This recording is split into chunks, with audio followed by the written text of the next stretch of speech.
Have you ever wondered how the Electoral College works? Well, I am going to spend the next 5 minutes explaining how the Electoral College actually works and if your vote actually counts. Please hit the like and subscribe button. Let's get into it. Once a non-controversial aspect of the United States Constitution has become the subject of significant debate. Originally, the framers of the Constitution considered various methods for electing the president, including a national popular vote, which was ultimately rejected in favor of the Electoral College system. This system was designed to prevent an executive subservient to Congress or any body of politicians and to mitigate the potential for regional dominance in presidential elections. The Electoral College process, as outlined in Article 2, Section 1 of the Constitution, involves each state appointing electors, who then cast votes for president. Over time, state legislatures have determined the manner of choosing electors, with the current method being a statewide winner-take-all vote in 48 states. The 12th Amendment further refined the system by requiring separate votes for president and vice president. The benefits of the Electoral College include decentralizing the election process, containing disputes within individual states, amplifying election results, and discouraging regionalism. It has also been credited with preventing fraudulent election outcomes and encouraging the formation of broad political coalitions. Critics, however, argue that it is undemocratic for a candidate to win the presidency without securing the majority of the popular vote. Despite bipartisan efforts to abolish the Electoral College in the past, such amendments have failed to receive the necessary support in Congress. A more recent threat to the Electoral College is the National Popular Vote Interstate Compact (NPV), which aims to circumvent the Electoral College by appointing electors based on the national popular vote. This compact requires states controlling a majority of electoral votes to participate, and it has been adopted by 14 states and the District of Columbia, though its constitutionality and practical implications are disputed. The document concludes by emphasizing the importance of preserving the Electoral College, as it is an effective constitutional mechanism that encourages stable and free government. It warns against undermining the Constitution in pursuit of direct democracy, which could lead to unintended consequences and threaten the rights of citizens. The Electoral College is the system used in the United States to elect the president and vice president. Here's how it works. Voting process. When you cast your ballot for president, your vote goes to a statewide tally.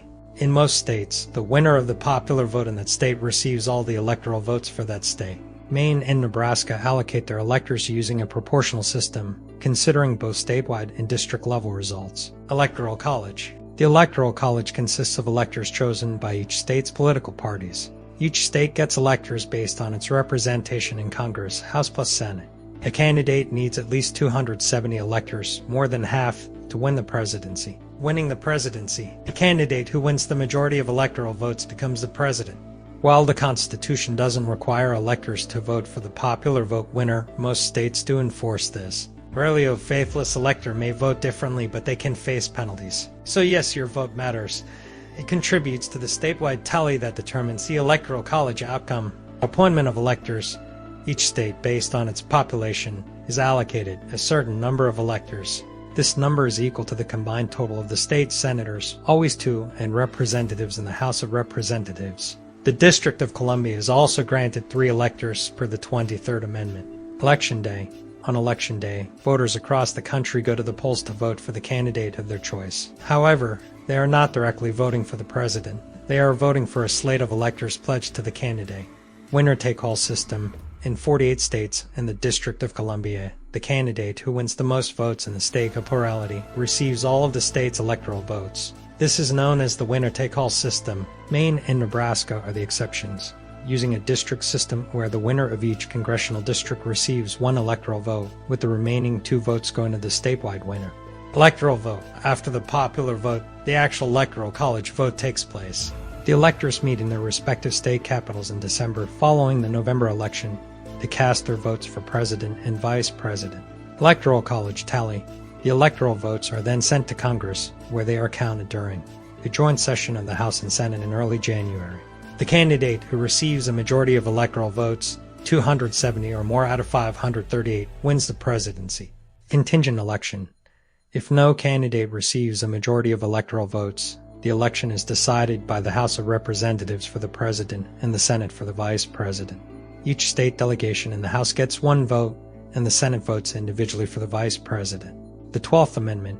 This amendment requires electors to cast separate votes for president and vice president, which helps to avoid the situation where the president and vice president are from opposing parties. The Electoral College system is designed to balance the power between smaller and larger states, ensuring that candidates must build a broad coalition of support across the country to win the presidency. It also serves to decentralize the election process, allowing states to manage their own elections, and it provides a buffer against potential election disputes by containing them within individual states. I hope this helps explain the Electoral College and how it works. Thank you for watching. If you like this content, please like and subscribe. Until next time.